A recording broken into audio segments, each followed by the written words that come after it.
kita. Assalamualaikum warahmatullahi wabarakatuh. Terima kasih sahabat-sahabat di TikTok, sahabat-sahabat Iris di TikTok Dan juga di Facebook kita hari ini. dan di Facebook Live. TikTok dan Facebook hari ini.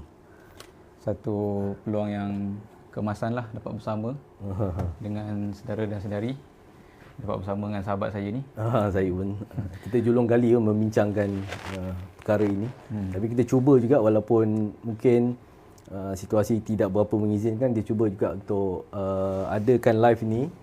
Sebab kami rasa sendiri ini satu perkembangan yang penting untuk kita ulas, bukan sekadar untuk bersempena dengan tarikh ini saja. Tapi kita melihat ini satu perkembangan yang sangat penting untuk bukan sahaja umat Islam di Malaysia tetapi juga di seluruh dunia membincangkan mengenai perkembangan ini. Dan oleh sebab itu kita mengadakan sesi ini dan bersempena juga dengan pelancaran e-book kita hari ini, Negara Berdaulat, Kuasa Nasional Asas Pembebasan Palestin. So, kita mungkin akan kupas sikit sedikit mengenai buku ini. Cuma secara bacaan kita lah, secara realiti on the ground, apa sebenarnya yang mungkin ramai daripada kita yang tertanya-tanya. Apa sebenarnya keadaan yang menimpa ataupun keadaan terkini mengenai isu pembebasan Palestin ini. Kerana kita melihat di luar sana pelbagai naratif ataupun pelbagai kata-kata yang cuba untuk, bukan cubalah, maksudnya pelbagai naratif yang muncul dan masyarakat kita perlukan satu, mungkin dekat Malaysia kita tengok perkembangan hari demi hari, bila kita lihat isu ni dah semakin, mungkin dah surut, saya rasa dah semakin surut sebab mungkin dah 1 tahun. Rakyat kita pun macam dah, kita tengok pun mungkin perkembangan yang berlaku ni dah semakin merudum perkembangan. Kita punya semangat kita punya keprihatinan kita. Jadinya sebenarnya bagaimana kita hendak sentiasa menghidupkan semangat ini, sentiasa menghidupkan kita punya kepekaan mengenai isu Palestin ini, supaya dia sentiasa subur dan dia bukan sekadar menjadi isu media tetapi benar-benar kita membumikan secara kefahaman kita dan tindakan kita. Macam mana Syed melihat perkara ini? Pertamanya, bila sebut tentang tarikh yang kita sedang bincangkan ini, tarikh 7 Oktober ni, khususnya bagi rakyat di Malaysia, esok 7 Oktober 2024, genap setahun semenjak bermulanya satu peristiwa yang bukan sedikit yang cakap, tapi ramai cakap ia mengubah perjalanan sejarah dunia itu sendiri. Sejarah dunia? Sejarah dunia. Okey. Baru saya dengar ada yang komen apa yang US dan juga sekutunya Bibi Netanyahu impikan sebelum 7 Oktober 2023, semuanya boleh dikatakan menjadi berkali-kali, beribu kali ganda lagi susah. Beribu-ribu kali ganda lagi susah. Susah menurut? Untuk dia nak capai apa yang dia bayangkan. Bermakna apa yang berlaku, dan saya rasa semua penonton mungkin dah tahu apa yang berlaku 7 Oktober 2023 pada tahun lepas.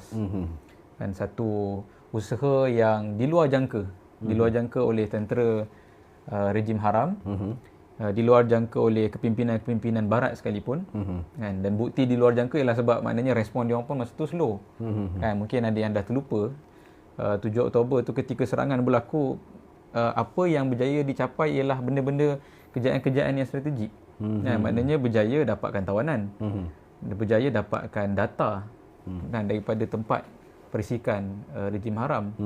Dan ini semua telah membolehkan percaturan permainan tu dan juga pertimbangan kuasa tu bertukar. Kan? Jadi siapa yang sekarang ni ada Swiss untuk mengawal apa yang berlaku di Palestin, untuk mengawal apa yang seterusnya berlaku di Timur Tengah. Walaupun mungkin orang kata ya ke, sebab lepas-lepas tu nampaknya macam rejim haram terus mendominasi. Kan? Dia serang sana, dan sekarang ni yang terkini kita tengok Lubnan juga diserang, kan? Dan yang paling terkini saya tengok pagi tadi di BBC, Israel juga, rejim haram juga ingin menyambut 7 Oktober ni. Dengan macam tadi Ashraf sebut, masing-masing ada naratif masing-masing.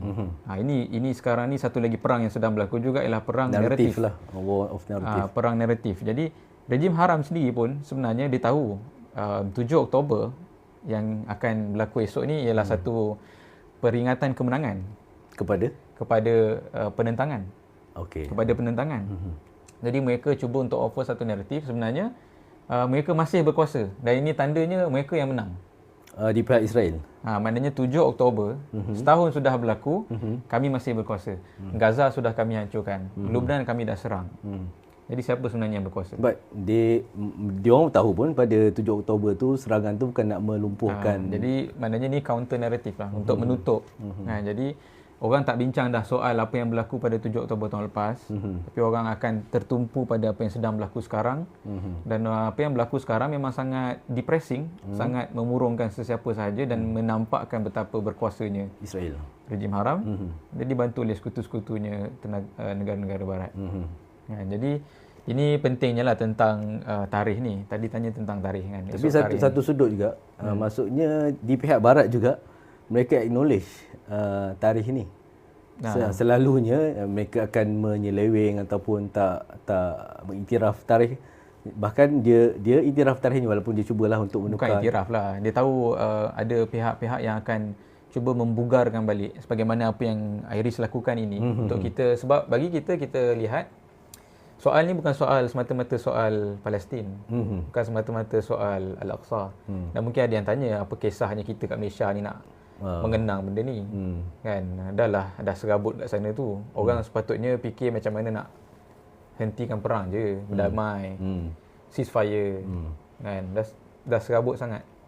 Dan kenapa kita kena mengenang balik satu peristiwa yang telah menyebabkan segala-galanya. 40,000 orang mati, bahkan lebih kan. Hancur sekolah, hancur masjid, hancur hospital dan sebagainya. Kenapa kita nak melihat titik itu sebagai titik yang membugarkan? Tapi ini testimoni testimoni daripada saya dengar misalnya daripada orang daripada US, daripada Perancis yang sendiri menyebut the world is no longer the same.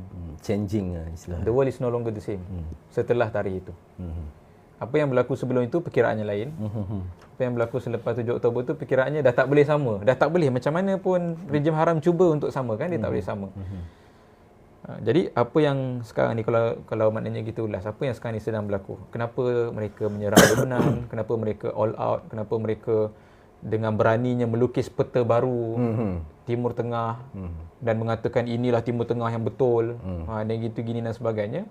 Semua ni ialah respon yang keluar daripada kesombongan. Bermakna sekiranya rejim haram ni berfikir mengikut plan dan berfikir secara waras, mereka tak perlu buat semua ni. Sebab semua yang sedang dilakukan sekarang ni ada banyak yurannya. Secara tenaga, secara harta, secara penolakan dunia. Kan sekarang semua orang nampak betapa kejamnya dia, betapa bongkaknya dia apa dan sebagainya. So kalau betul fikir, dia tak akan buat macam ni. Sepatutnya dia buat dengan lebih halus, lebih tersusun, lebih apa semua, lebih kurang mudarat di pihak dia. Kan maknanya supaya bahkan orang sokong dia untuk misalnya untuk mengeluarkan orang Gaza. Betul tak? Nah, sebelum ni lah yang dia cuba lakukan sebelum perang ni. Itu yang saya nak bawakan. Sebenarnya apa yang berlaku setelah 7 Oktober ialah benda-benda yang bersifat reaktif hatta di belah rejim haram pun. Jadi ini satu keadaan lah kenapa kita tengok tarikh 7 Oktober ni penting. Sebab situasi macam ni, walaupun mungkin ada yang kata lah dulu dah pernah ada intifadah, tak ke mana pun. Arab Spring dulu kan, ada tak satu. khusus dalam isu Palestin lah. Jadi 1987 ada intifadah. Tahun 2000 ada intifadah lagi. Mana ada, tak bebas-bebas pun. Masjid Al-Aqsa. So 7 Oktober ni satu lagi, okay lah, good feeling of kebangkitan orang Islam, kebangkitan dunia untuk melawan rejim haram, tapi tak pergi mana kot.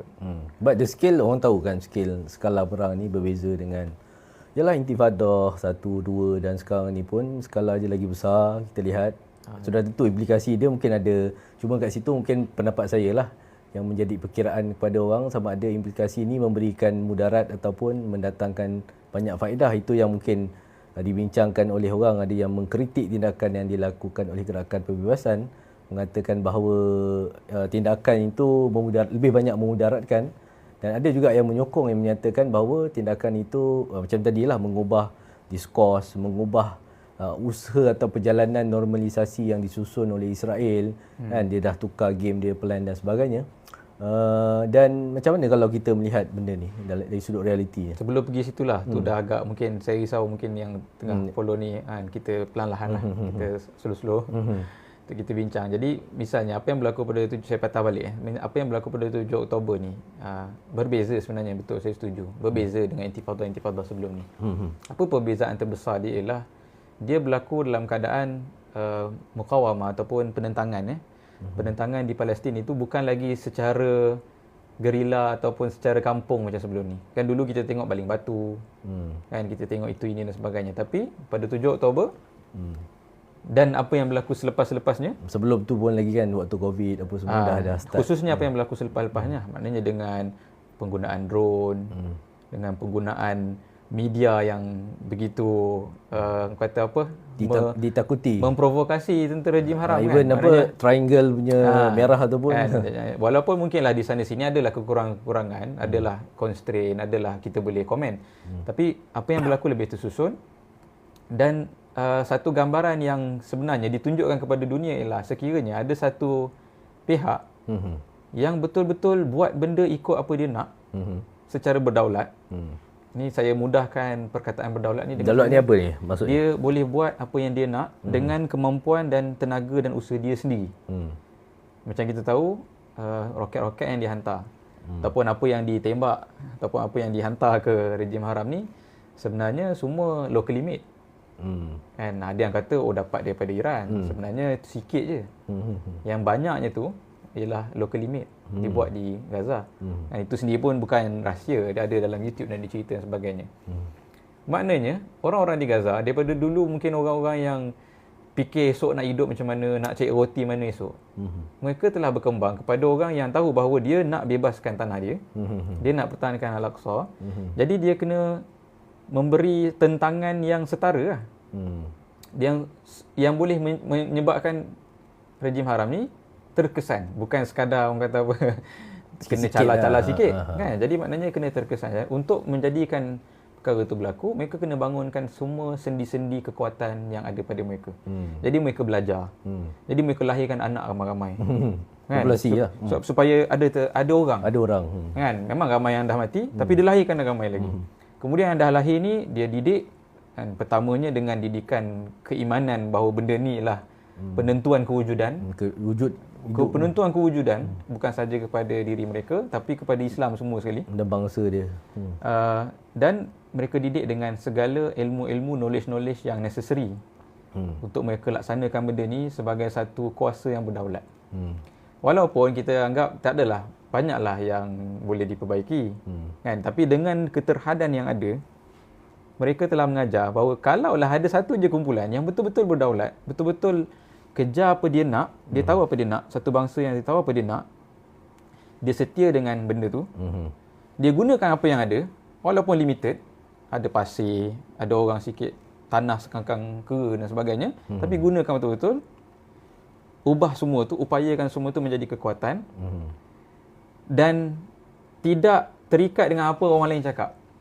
Ada orang lain kata gini, ada orang lain kata stop lah, kan. Contohnya negara-negara Arab lain kata why not ceasefire je, apa dan sebagainya. Kan? Maknanya keputusan-keputusan yang cuba diberi oleh orang lain, dia kata tak apa, orang lain nak cakap-cakap, keputusan tu mesti kita sendiri yang tentukan. Dan pada 7 Oktober mereka melakukan tindakan yang berdaulat, yang bebas daripada bebas. 7 Oktober ni simple, 1 hari 2 hari punya serangan saja. Persiapan mungkin lama, tapi peristiwa tu hanya berlaku dalam sehari 2 hari.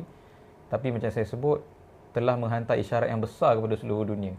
Dan telah memberi harapan baru. Saya dengar ramai orang, bukan sahaja orang Islam, tapi orang di barat, bahawa rupa-rupanya rejim haram boleh dilawan. Ini perkara paling besar. Perkara paling besar yang mengikat kita selama ni dalam isu, orang semua tak puas hati dengan US. Orang kata US ni, kau mana ada minyak kau datang, kan? Mana kau buat macam satu dunia ni tempat kau. Orang tak puas hati. Orang tak puas hati dengan rejim haram. Kau boleh bunuh suka hati kau, kau boleh ambil tanah orang, ambil rumah orang suka hati kau. Cuma yang orang tak mampu nak fikirlah, macam rasa kita ni rasa powerless. Kita rasa macam tak boleh nak lawan sebenarnya. Memang kita tak setuju, tapi tak boleh nak lawan. Terlalu besar bagi kita. Terlalu besar. Too strong to be too strong to fail and too strong to be defeated. Walaupun pada hakikatnya tak macam tu. Cuma mereka berjaya projek satu image yang propaganda dengan baik. Dan disusun dengan struktur-struktur lain supaya serve purpose benda tu. Tapi bila berlaku 7 Oktober tu, perkara tu telah pecah. Kefahaman ataupun Hatta maknanya negara-negara yang normalisasi dengan rejim haram. Rethink back, dia berfikir balik. Negara Arab yang normalisasi dengan rejim haram, bukanlah nak kata dia fikir balik. Dia macam Dia pun terpaksa tukar sikit dia punya bahasa-bahasa yang digunakan. Walaupun kita tahu dia pro kepada rejim haram, dia kena kawal lah dia punya. tapi dia tengok orang bawah pun dah boleh nampak. Dulu setengah hujah yang digunakan oleh kerajaan ni ialah kita kena normalisasi supaya kita maju, kita ni boleh tamatkan apa yang berlaku selama ni. Tapi dengan berlakunya 7 Oktober, orang lain nampak patut macam ni lah cara tamatkan dia. Baru betul tamat. Dulu kita buat perjanjian itu, perjanjian Oslo, Camp David, entah apa-apa semua kena tipu. Tak ada apa-apa pun progress. Tapi bila buat ni simple, pada 7 Oktober banyak benda berubah. Jadi rakyat di negara-negara ni question. Jadi sehingga kerajaan dia yang walaupun dah pro dengan rejim haram pun terpaksa menunjukkan kami tidak bersetuju, kan, kami tidak akan berdamai selagi bla bla bla lah, walaupun kita tahu itu hanya statement. So disebabkan satu tindakan berdaulat yang mungkin kata simple pada 7 Oktober ni, orang mula sebenarnya yang paling besar saya rasa yang mungkin saya nak kongsi dengan saudara-saudara di sini ialah berubahnya cara fikir orang Islam. Kan, itu yang saya rasa mungkin perkara terbesar yang dan juga menjadi reason kenapa kita nak lancarkan buku ni. Melancarkan dan bahkan menulis lah buku yang kami buat khas ni. Ianya bukan dijual. Mungkin yang sedang live boleh dapat pada link. Sorry, bukan pada bautan pada bio. Bio di TikTok dan juga mungkin di Facebook. Mungkin ada sahabat kami daripada Iris akan kongsikan. Kalau ada di bio lah.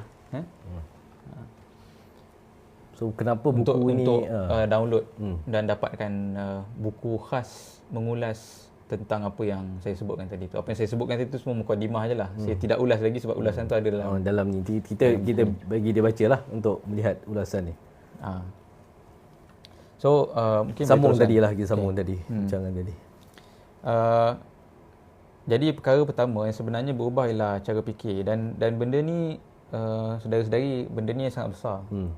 Dulu kalau kita baca dalam sejarah, pernah dulu pun Masjid Al-Aqsa ni dah pernah pun lebih teruk daripada sekarang.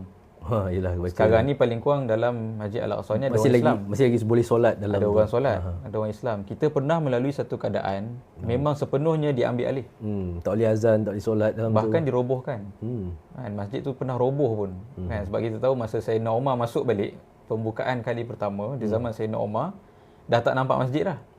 Bahkan yang dikatakan sekarang ni Masjid Al-Aqsa tu, saya tak pasti mana satu musalla sebab dalam kompleks Masjid Al-Aqsa ni ada banyak musalla. Tak silap saya mungkin Qubatus Sakhrah atau Dome of the Rock tu sendiri. Ketika saya Umar sampai, tempat pembuangan sampah. Bermakna dah lagi teruk. Kan? So yang berlaku pada zaman tentera salib, benda yang teruk ni, bila dijajah dan diambil alih oleh masjid tu, berapa lama sebenarnya tempoh di antara Masjid Al-Aqsa ni sepenuhnya being demolished, diambil alih, dengan tarikh dia dibebaskan oleh Salahuddin Al-Ayyubi. Berapa lama tempoh? Berapa lama kakak? Sekejap, dibebaskan satu-satu over. Tak kisah tarikh lah, semua saya nak tahu tempoh. 1100 lebih kan. Kalau 1187. Lebih exact lah. Tu lama. Berapa lama? Mungkin ada saudara-saudari yang mungkin tahu. Kita cuba tengok. 1187 tolak berapa? Saya rasa ni satu pengetahuan yang di Malaysia saya rasa agak kita tidak selalu bincangkan. Sedangkan benda ni besar. Kalau kita faham betul besar. Jadi pada zaman Sayyidina Umar sampai Salahuddin, sampai diambil oleh, saya rasa dalam 100 tahun kot lebih. 82 tahun 82. Zaman Sayyidina Umar dah bebas. Seperti perang salib. Kemudian berlaku penjajahan oleh tentera salib. Okey. Bila berlaku penjajahan tentera salib, ada satu tempoh yang panjang sebelum akhirnya Salahuddin Al-Ayyubi boleh kembalikan balik 82 tahun kan Masjid Al-Aqsa kepada umat Islam. Tu tempoh dia hampir 100 tahun. 100 tahun. Kenapa perlu sampai hampir 100 tahun ni? Sedangkan, okey, for comparison, sedangkan ketika itu ada masih lagi umat Islam kuat. Yeah. Kan, bukan nak kata kuat, ada tentera, ada apa semua dan Tidaklah macam sekarang ni. Everything sistem semua dah. Sekarang ni kita macam mana pun terikat dengan sistem-sistem dunia. Masa tu orang Islam masih boleh buat lagi apa ada dia sistem nak. dia. Tapi pun mengambil masa yang perlu ambil masa. Apa yang berlaku dalam masa tu? Perkara paling besar yang berlaku dalam masa tu ialah perubahan pemikiran umat Islam. Maksudnya? Perubahan pemikiran umat Islam bahawa Tuhan nak bagi amanah menjaga tanah suci ini hanya kepada orang yang faham cara yang betul, framework yang betul, kerangka yang betul untuk pikul tanggungjawab tersebut. Bermakna dia bukan automatik, sebab dia umat Islam punya, kita memang akan terus confirm boleh bebaskan balik. Kita buatlah apa-apa pun akan, kan, maknanya cara Tuhan susun tak macam itulah. Ini berdasarkan sejarah lah kan. Dan kita tengok masa yang paling lama diambil tu ialah untuk berubah cara fikir sampai kepada Salahuddin Al-Ayyubi tu. Once di zaman Salahuddin Al-Ayyubi boleh kita katakan kerangka tu dah difahami. Kerangka tu difahami oleh Salahuddin Al-Ayyubi. Jadi dia implement dan masa tak lama dah perlu diambil. Bila implement, diusaha-usahakan, ialah dengan penuh ketekunan, teliti, dengan penuh usaha sungguh gigih lah. Akhirnya berjaya bebas. So masa yang lagi lama diambil ialah untuk faham apa sebenarnya kerangka yang betul untuk kita lawan musuh yang berkuasa ni. Kalau saya boleh mungkin elaborate sikit point yang diberikan oleh Syed tadi. Mungkin antara bila kita baca tentang sejarah Salahuddin ni, sebab yang saya pun baru baca sejarah Salahuddin secara mendalam, kita akan melihat satu tindakan yang agak mungkin waktu tu pelik sikit. Kalau orang yang selalu membincangkan tentang usaha pembebasan Palestin, waktu tu mungkin dia akan bercakap dari sudut ketenteraan, macam mana Salahuddin membina tentera, macam mana Salahuddin membina dari sudut keupayaan ekonomi dia. Tapi bila kita baca balik dalam sejarah Salahuddin itu sendiri, antara langkah pertama dia adalah menubuhkan banyak madrasah-madrasah ataupun sekolah-sekolah Islam untuk menyekat pengaruh pada waktu itu terhadap umat Islam, pengaruh asing, pemikiran asing waktu itu Syiah lah, di Mesir, Syiah Fatimiyah yang mendominasi aliran pemikiran, sekolah-sekolah, mazhab dan sebagainya, dan dia menubuhkan banyak mazhab, banyak sekolah sebelum dia memulakan bila usaha itu dah subur dan sebagainya. Secara paralel dia memulakan ekonomi, kekuatan ekonomi, peperangan. Tapi kat situ part pemikiran tu orang macam, kenapa dia buat macam ni kan? Satu benda yang berlainan kalau kita baca daripada zaman sebelumnya, usaha-usaha yang dilakukan. Dan selalu, itu pun saya rasa masih lagi belum cukup dapat capture apa sebenarnya yang dimaksudkan bila dia kata dia ubah ataupun buat tumbuhkan pendidikan dan sebagainya ni. Maksudnya ialah untuk memahami kerangka fikir yang menyeluruh. Bukan sekadar nak ramaikan balik hafiz Quran, nak ada balik orang kembali balik pada agama semata-mata. Ya, orang faham macam mungkin tu. Buat sekolah bagi dia. Betul, macam cerita kenapa dia kena buang Syiah daripada Al-Azhar.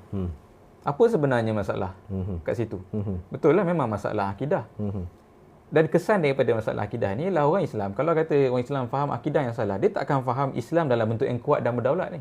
Kuat benda yang betul. Apa hakikat, macam contoh kalau orang Islam kata dia ada negara, dia ada tanggungjawab memegang tanah suci, apa maksudnya benda ni? Apa maksudnya benda ni? Bukan itu ialah negara bukan sekadar tempat untuk dia boleh bina keluarga, boleh solat, boleh puasa, boleh zakat dan sebagainya. Tanah suci bukan sekadar tempat ibadah, tempat berkumpul, tempat beruzlah, tempat beriktikaf dan sebagainya. Kalau dia hanya faham kat sini, walaupun ada pendidikan dan sebagainya, dia tak, itu bukan maksud pendidikan yang dibina oleh Salahuddin Al-Ayyubi. Ya. Mungkin detailsnya ada yang boleh argue lah. Tapi yang saya nak, saya punya pandangan, itu apa yang dilakukan oleh Salahuddin Al-Ayyubi ialah bagi faham balik kerangka kita. Kerangka itu ialah kerangka memahami fungsi sebuah ummah. Fungsi kita umat Islam ni apa? Fungsi negara dia apa? Apa fungsi negara Islam? Dan apa fungsi umat Islam pula sebagai penjaga kepada tanah suci? Dan apa kesan semua ni kepada status umat Islam di dunia? Dan apa kesan benda tu kepada keamanan dunia seluruhnya? Termasuk kepada orang bukan Islam. Semua tu berkait. Dan itu yang saya rasa cuba kami kongsikan balik secara ringkas. Secara ringkas, satu sudut pandang yang ringkas, dan sebenarnya e-book ni jangan risau tak panjang sangat. Dia tak panjang. Kan boleh dibaca dengan santai sebelum tidur. Santai, tapi cuma mungkin ialah dia penuh padat dengan isi. Padat dah. Cuma kami nak bagi satu gambaran apa yang dipikirkan. Ini mungkin pandangan kami lah, dan daripada hasil kajian yang kami buat. Sebenarnya banyak kajian-kajian lain yang diperlukan untuk boleh menulis buku ni, makalah yang ringkas ini, kan. Dan memang kalau baca pun mungkin ada yang rasa macam tak cukup, nakkan sumber, nakkan rujukan, nakkan data sebagainya, memang perlu kepada penerbitan-penerbitan kami yang lain lah. Itu bukanlah dalam e-book yang kita kongsikan ni, yang kita lancarkan pada malam ini. Cuma framework ni apa? Mungkin kerangka. Lagi kan, macam contoh bila kita nak buat rumah. Walaupun kita tahulah detail, contohnya pintu kayu yang terbaik, pintu jenis material apa yang terbaik, kita berkenan dengan tile, warna-warna tile yang tertentu dan sebagainya, tapi itu semua tidak ada makna, meaningless, kalau kita sendiri dalam kepala kita dan dalam kertas, kertas lukisan kejuruteraan tu tidak ada satu gambaran yang lengkap. Saya tak tahulah, mungkin ada kot orang buat rumah yang memang buat je. Ada juga saya pernah tengok. Dia jadi, minta maaf bukan nak kutuk, tapi ada setengah rumah-rumah yang macam rumah haram, rumah setinggan, macam itulah. Dia buat satu bilik, dia tambah satu bilik, dia pun tak tahu sebenarnya kalau tanya rumah ni macam mana sebenarnya. Bentuk bentuk. Dia pun kata tengoklah macam mana kan. Biasanya tak ada orang nak duduk rumah macam tu. Tapi orang yang betul nak buat rumah lah, orang ada tanah, ada duit, dia nak buat rumah, pertama sekali dia mesti ada gambaran, betul tak? Kat mana bilik, kat mana apa susunan dia, matahari macam mana apa kan. Kemudian dia lukiskan dimension berapa kaki, tanah rizab berapa, lepas tu nanti kan masuk air, masuk elektrik apa semua. Baru dia akan mula buat rumah. So yang saya maksudkan framework ni tadi lebih kurang macam tu. Satu mental model. Satu kejelasan yang ada dalam kepala kita. Dan kejelasan dalam mungkin kita punya plan kita. Sebelum kita boleh buat sesuatu. Dan kenapa saya sebut benda ni? Sebab kebanyakan orang hari ni, termasuklah saya dengar macam-macam orang lah respon kepada 7 Oktober ni. Atau respon kepada apa yang sedang berlaku di Lubnan. Respon kepada apa yang berlaku di Mukhayamat ataupun perkemahan-perkemahan di Rafah dan sebagainya. Oh, kita kena segera bantu dan kita sendiri kena pergi ke sana dan sebagainya. Bagus, tu dari satu sudut sensitiviti kita tinggi, kita faham. Cuma apa masalah benda ni? Yelah macam tadilah, kalau kita kata nak buat rumah, dia tambah lepas tu ada kesalahan, ada apa sebagainya. So dia tak sempat fikir dengan betul. Bukan sebab fikir yang betul, tak akan menjadi lah. Reaktif dia selalunya tindakan yang bersifat reaktif sebegitu akan mendatangkan kesan yang buruk lah pada bukan dia kan, tapi kalau dia pemimpin satu negara ke dan sebagainya, pandangan tu kan, contohlah saya rasa mungkin satu benda yang hari ini yang menjadi pertanyaan ramai orang tentang tindakan yang dilakukan oleh Iran dan yang mengatakan bahawa tolak tepi dululah isu-isu Syiah kan, isu-isu perbezaan mazhab dan sebagainya. Kita kena tumpukan usaha untuk membebaskan Palestin kan. Tapi macam mana cara kita lihat benda ni? Sebab saya rasa ni antara polemik-polemik yang umat Islam hari ni terpaksa kan. Mungkin bagi dia kata tak ada orang yang boleh pertahankan Al-Aqsa sebab ialah negara-negara Islam Sunni sebagainya tak membiarkan. So apa yang Syiah buat ni satu tindakan yang baik yang kita harus sokong.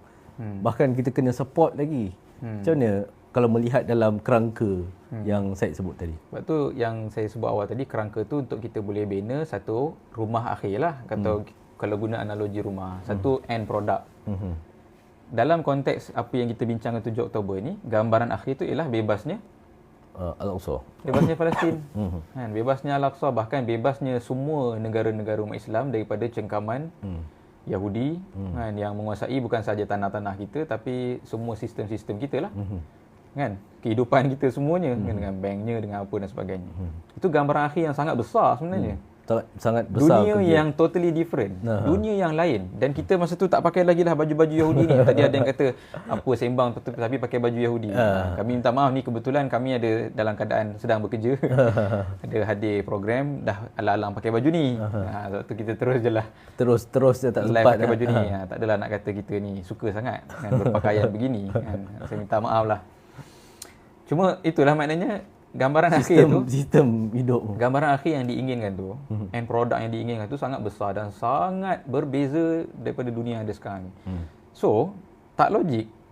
Satu rumah yang begitu agam, begitu hebat, begitu cantik, canggih dan indah untuk diduduki tu boleh dibuat tanpa satu kerangka dan boleh dibuat tanpa pembinaan yang tersusun mengikut plan. Spek dia yang mengikut plan. Kan? Maknanya kalau nak buat dinding tu besar dia 12 kaki, boleh tak dia susun je batu tanpa ukur, tanpa order dulu batu ikut stok yang betul, bla dan sebagainya. Boleh tak dia nak dapat dinding dengan spek yang betul. So apa yang berlaku sekarang ni macam disebutlah bila orang tanya tentang kenapa kita ni tak berapa prefer ataupun kita ni ada reserve dengan Iran. Contohnya Iris, kalau baca penulisan-penulisan Iris saya rasa agak obvious lah. Kita bukan kritikal. Kita kata kita secara kena melihat benda ni secara objektif. Adakah dalam konteks kerangka kita ni nak bebaskan Palestin, bukan sahaja Palestin, membebaskan dunia daripada kawalan rejim Zionis dan sebagainya ni, di manakah Iran dalam perkara tu? Kan? Bila kita teliti sendiri, apa yang Iran buat pun gambaran akhir dia tak sama dengan gambaran akhir kita. Dia bukan nak bina rumah yang sama dengan rumah yang kita nak bina. Bermakna di situ, apa-apa yang dia buat, kalau ada kelihatan sama macam apa yang kita nak, coincidence. Overlapping yang itu paling baik lah. Coincidence tu paling baik. Atau mungkin sebenarnya dia sedang buat sesuatu yang di mana dalam tu kita terlibat dan keuntungan tu ialah pada membina rumah dia. Menggunakan resource kita untuk bina rumah dia. Mungkin. Saya rasa ini ramai yang akan marah lah bila cakap macam ni. Tapi logiknya begitu kan. Mana-mana orang yang ada blueprint dan ada end game, dia akan proceed. Setakat yang kita tahu, kuasa seperti Iran ada end game yang dia nak.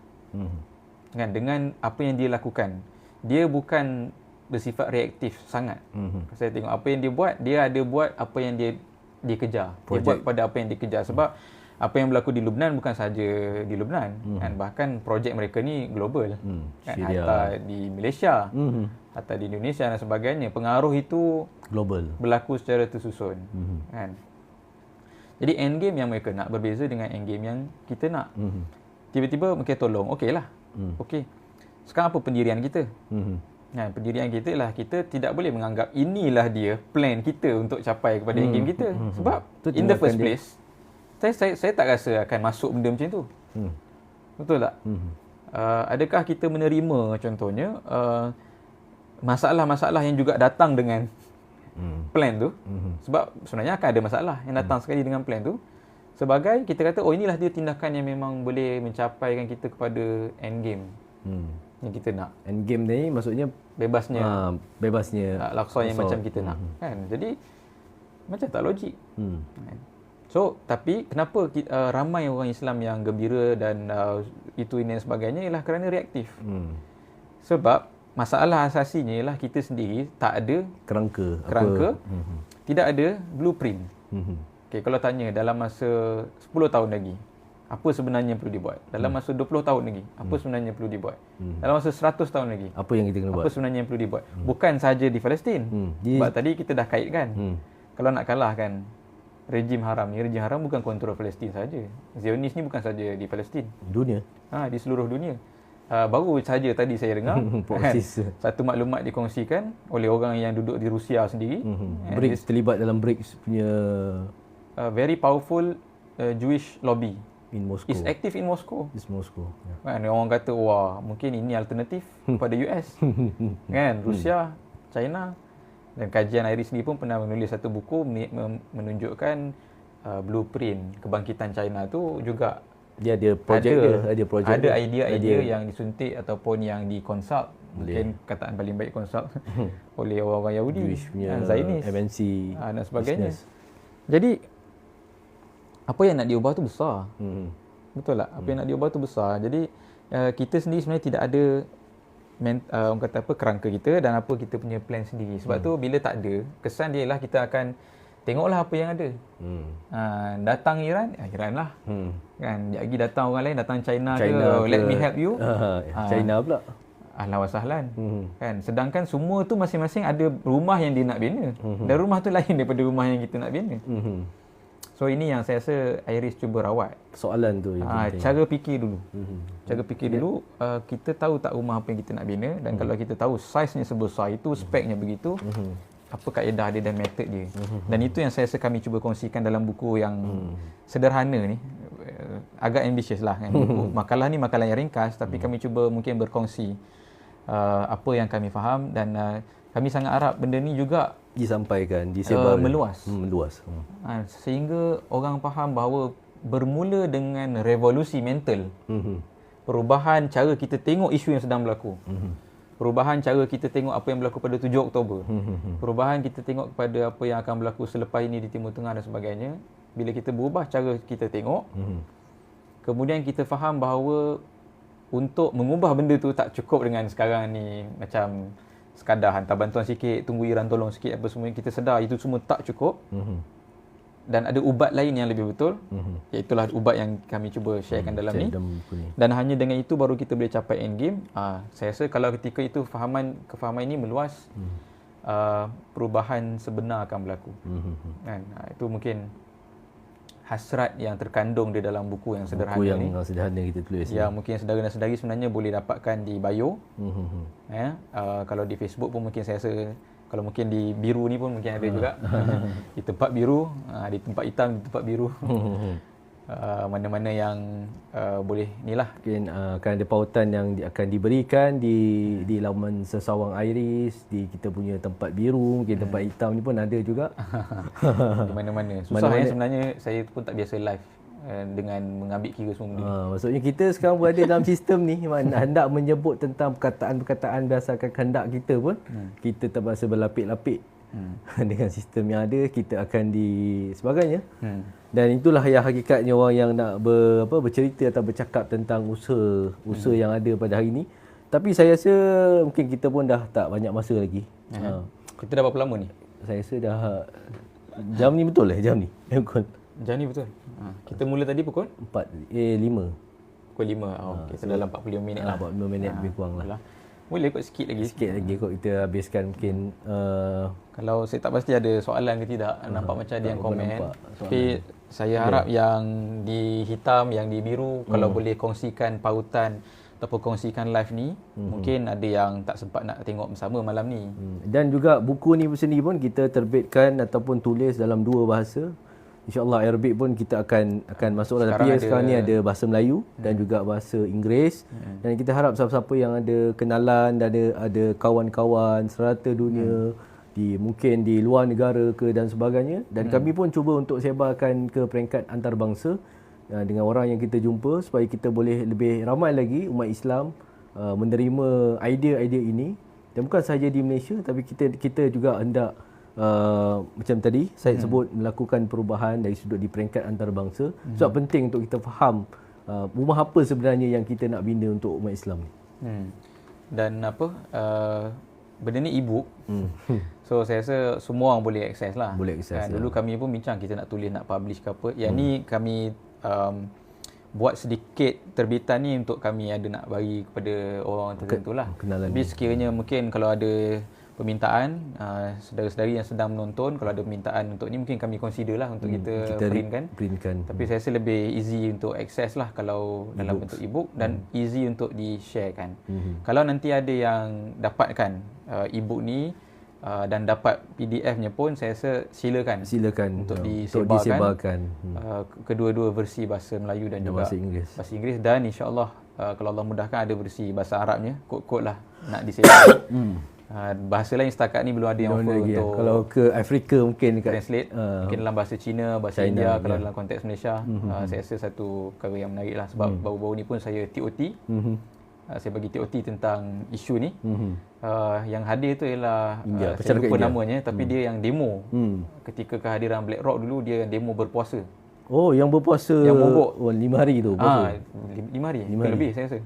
5 hari rasa. Dia datang.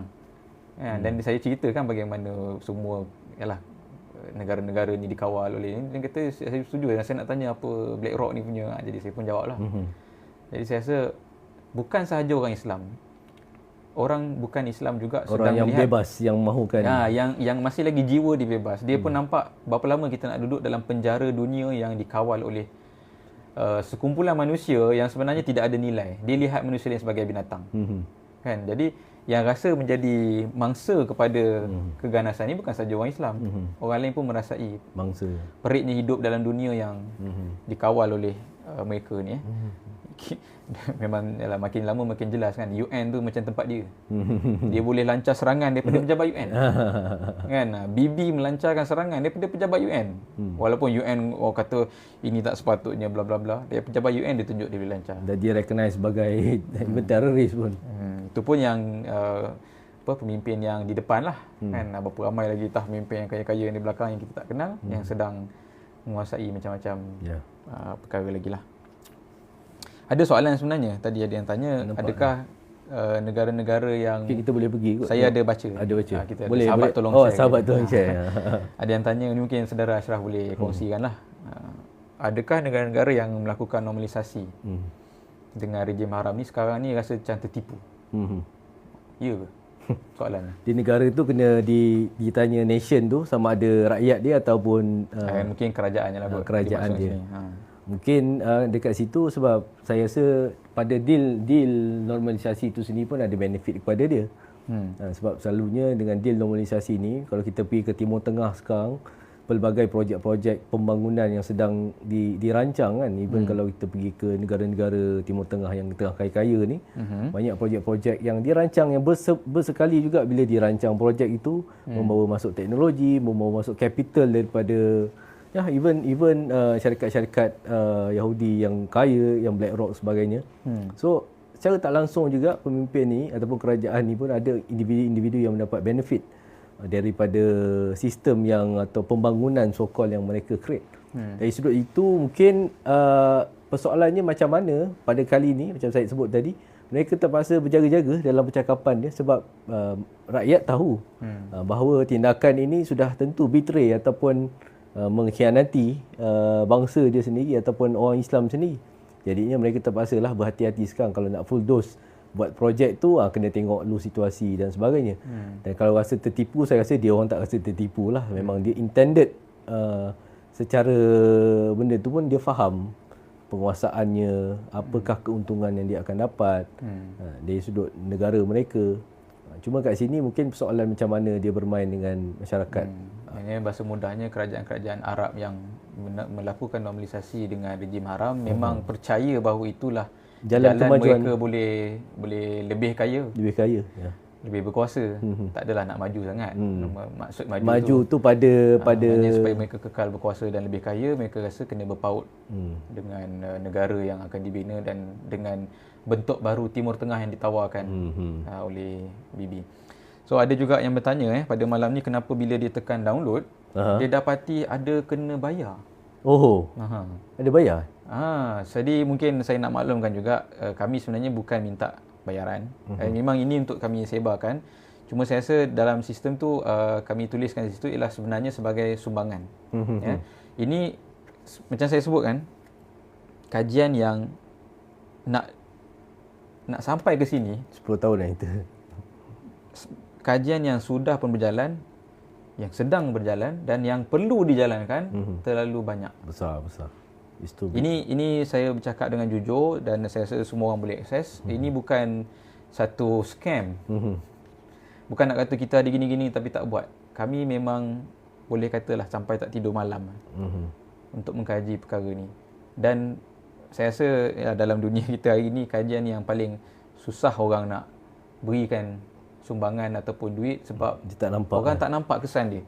Kalau beli barang di platform-platform yang ada ni senang kan, klik dapat barang. Jadi itu mudah aja. Kan, bila ada seluar harga RM50, tekan voucher jadi RM10. Puas hati. Sejam habis licin. Tapi untuk satu kajian support RM10, orang fikir 5 kali. Padahal masa yang dibuat ni mungkin sama waktu dengan buat seluar tu. RM10 pun orang fikir 5 kali. Saya minta maaf bukan yang ni kan, ni orang lain lah, bukan orang yang tengah tengok ni. Jadi kami sebenarnya memang perlukanlah kepada dokongan. Kami perlukan dokongan semua umat Islam. Dan saya telah pun syarahkan panjang lebar. Kita bukan buat benda ni demi keuntungan, tapi supaya boleh mengubah perjalanan sejarah, perjalanan masa depan. Hari ni mungkin orang tak berapa nampak benda ni besar, penting. dan apa yang berlaku 7 Oktober dan apa yang kita kongsikan malam ni orang tak sepenting, tapi saya sendiri yakin selepas 50 tahun selepas 50 tahun sekiranya lah apa yang ditulis dalam kerangka ni umat Islam laksanakan dan umat Islam faham, kita akan melihat perubahan yang sangat besar bukan saja di Palestin tapi kepada dunia. Dunia akan berbeza. Dan insya-Allah masa itu kita akan menunaikan solat di Masjid Al-Aqsa. Insya-Allah. Kalaupun tak mungkin melantik pemimpin di sana, kita akan menunaikan solat di Masjid Al-Aqsa yang merupakan saya yakin impian seluruh umat Islam untuk menunaikan solat di ketiga tanah suci, 3 masjid yang besar ganjarannya di sisi Islam. Tu ada yang tanyalah kenapa ada bayaran. Dia bukanlah bayaran tapi dia ialah sokongan. Kalau kata juga mungkin tak ada duit, mintalah siapa-siapa yang ada duit download dan ambillah PDF daripada dia. Sebab tu kami buat dalam bentuk PDF, dalam bentuk e-book, sebab sebenarnya siapa-siapa yang dah dapat share lah. Kan cuma siapa yang rasa perkara ni penting, dokonglah kami dengan buatlah apa yang ada dalam link tersebut lah. Tu satu soalan. Ada satu lagi soalan ramai pula boleh pilih sikit tu, tinggal 3 minit lagi. Tinggal 3 minit okey. Rushing kita sikit. Ada mungkin saya ambil soalan yang simple sikit lah kot Macam mana kita nak kasih faham kerangka buku ni kepada semua orang? Mungkin sebab ada yang kata benda ni macam berat. Dia kata benda ni susah nak faham, tapi tadi kata suruh sebar. Jadi mungkin Saudara Shah mungkin ada idea. Sekiranya ada orang contohlah malam ni dia dengar inspired dan dia download dan dia dokong dan support, dia bagi sokongan dan dia baca, kemudian macam mana dia nak sebarkan lagi kepada orang ramai? Apa perkara praktikal yang dia boleh buat? Saya rasa antara benda yang mungkin praktikal yang mungkin boleh dilakukan ada mungkin menghubungi Iris sendiri. Sekiranya kalau perlukan penjelasan ataupun perlukan mungkin kefahaman lebih kepada penerangan mengenai kajian-kajian yang dijalankan.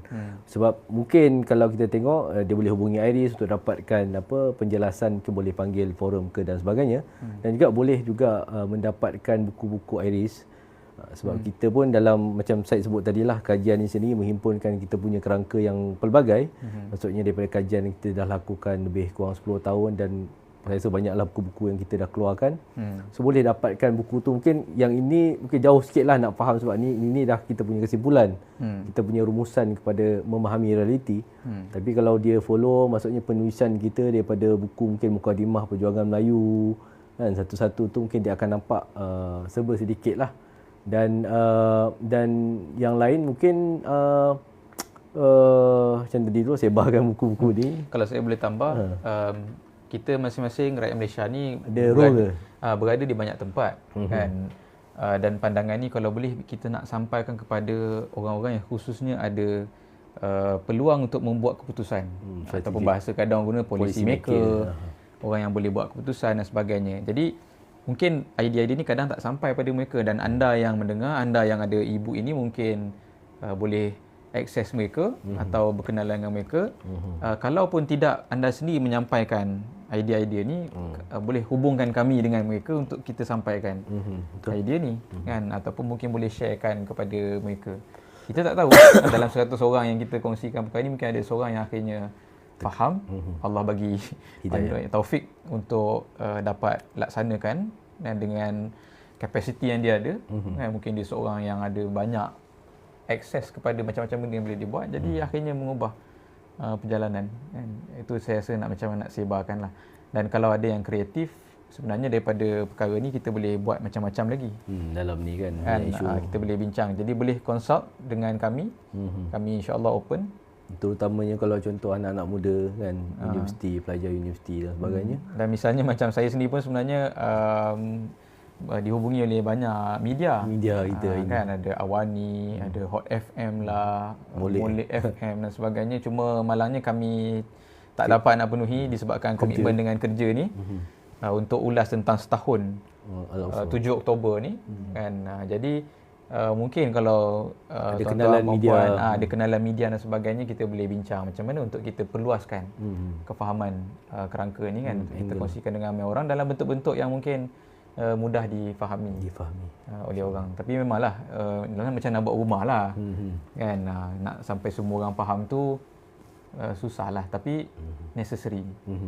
kan, dan kami hadap jugalah segala kesusahan yang ada yang necessary. Jelas juga. Okey. Satu soalan. Last soalan. Soalan yang ada agak berat kalau nak tanya, nanti takut panjang pula ya. Isu fokus utama. Okey, dan esok kita akan juga ada satu lagi podcast bersama esok dengan Dunia Palestin. Dunia Palestin. Telegram Dunia Palestin. Mungkin ada sebahagian yang sedang menonton ni pun kenal channel Telegram ni. Dia sangat rajin update maklumat terkini di Palestin, berita-berita daripada pelbagai sumber, khususnya sumber-sumber yang orang Malaysia tak boleh nak baca sebab dalam bahasa Arab. Kan? Jadi channel ni tolong translate dan tolong update kepada semua. Boleh cari di Telegram. Di aplikasi tu satu channel Dunia Palestin. So malam esok kita punya rakan penyelidik kita, Saudara Fahmi Baharudin, dan juga seorang peminat sejarah akan bersama dengan admin saudara Nu'man Mazlan untuk berkongsi juga. Jadi mana-mana soalan yang hari ni kami berdua tak sempat nak jawab, boleh tanya kepada dia. Tanya esok, mungkin agaknya esok lagi lama kot. Sejarah ke apa semua lebih detail mungkin boleh tanya pada dia. Di channel tu lah. Saya tak tahu pasti ada ke tidak nanti di platform-platform lain ni, mungkin kita akan update lah. Dan mungkin boleh follow jugalah penulisan-penulisan kami dan juga segala media-media sosial dan pelbagai perkara yang kami kongsikan sama ada di website dan sebagainya untuk mempermudahkan lagi lah. So sekali lagi dapatkan e-book ni, Negara Berdaulat, Kuasa Nasional sebagai Asas Pembebasan Palestin, atau dalam bahasa Inggerisnya Sovereign State, National Power as the Foundation for the Liberation of Palestine. Yes, itu dia. Terima kasih banyak. InsyaAllah kita jumpa lagi lah. Assalamualaikum warahmatullahi wabarakatuh.